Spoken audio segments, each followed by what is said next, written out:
बहुत से successful leader अपनी सक्सेस का क्रेडिट सिर्फ इस एक सिंगल लाइन को देते हैं। कहते हैं अगर किसी चीज को दिल से चाहो तो पूरी कायनात उसे तुमसे मिलाने की कोशिश में लग जाती है। न जाने कितने ही ऑथर और कितनी किताबें इस चीज पर लिखी गई हैं, जैसे कि 2006 की वर्ल्ड फेमस बुक सीक्रेट में बात की गई है द लॉ ऑफ अट्रैक्शन की, कि हम कैसे सिर्फ पॉजिटिव थिंकिंग के बल पे अपने गोल्स, अपनी सक्सेस को अचीव कर सकते हैं। वर्ल्ड फेमस सेलिब्रिटीज में मानते हैं will Smith, Lady Gaga, Oprah Winfrey और ना जाने ही कितने सक्सेसफुल लीडर अपनी सक्सेस का credit the law of attraction को देते हैं।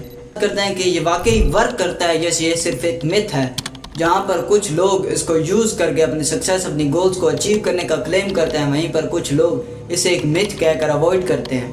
आइए इस चीज को समझते हैं द रियल लाइफ एग्जांपल से। बात है 2006 की, जब द लॉ ऑफ अट्रैक्शन अपनी पीक पे था। ओपरा विनफ्रे जो द सीक्रेट बुक की ओनर है, उनको एक लेटर आता है जिसमें एक लेडी किम लिखती हैं कि वो इस बुक से इतना इंस्पायर हैं कि उन्होंने अपने ब्रेस्ट कैंसर की मेडिसिन लेना ही छोड़ दी है। उन्होंने ये क्लेम किया कि वो 2008 तक कैंसर फ्री हो जाएंगी, बट हुआ क्या, 2010 में किम की कैंसर से मौत हो गई। इसके according the law of attraction work नहीं करता। बट रुको, अब बात करते हैं कि साइंस इसके बारे में क्या कहती है। 1954 की बात है, उस टाइम की कन्वेंशनल विजडम के अकॉर्डिंग 4 मिनट में 1 माइल तक रनिंग करना इम्पॉसिबल समझा जाता था। कुछ ही दिन बाद 5 मई को रोजर बेनिस्टर ने 30 मिनट और 50 सेकंड में 1 माइल को कंप्लीट करा। क्या आपको पता है 1954 से लेकर इस 4 मिनट के बार को कितने लोगों ने कंप्लीट किया?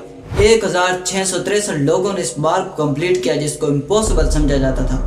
रोजर बेनिस्टर जिसने इस बार को सबसे पहले कंप्लीट किया, वो बाद में एक न्यूरोलॉजिकल साइंटिस्ट बन गए। उनके अकॉर्डिंग इस 4 मिनट के बार को कंप्लीट करने के लिए उन्होंने अपने विल पावर का यूज किया।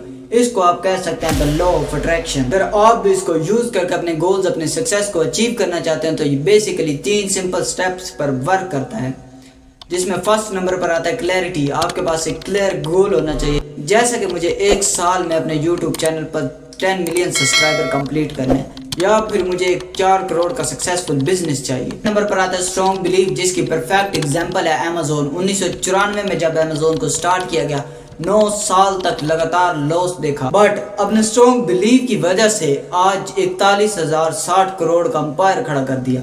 थर्ड नंबर पर मोस्ट इंपोर्टेंट आता है एक्शन। अगर आपके पास एक स्ट्रॉन्ग बिलीव है, एक क्लियर गोल है, बट ये कैसे पॉसिबल है? How can this possible? क्या आप एक्शन के बजाय सिर्फ अपनी विल पावर से अपने गोल्स को अचीव कर ले? अगर ऐसा होता तो आज दुनिया में हर शख्स कामयाब होता। याद रखो, द लॉ ऑफ अट्रैक्शन कोई मैजिक नहीं, ये आपकी विल पावर है, जिसको यूज करके आप अपने गोल्स को अचीव तो कर सकते हो, बट जो प्रैक्टिकली पॉसिबल हो। मिलते हैं नेक्स्ट वीडियो में। अगली वीडियो में 3 डेली हैबिट्स बताऊंगा, जिससे आप लॉ ऑफ अट्रैक्शन को अपनी लाइफ में अप्लाई कर सकते हैं। प्लीज सब्सक्राइब कर लो।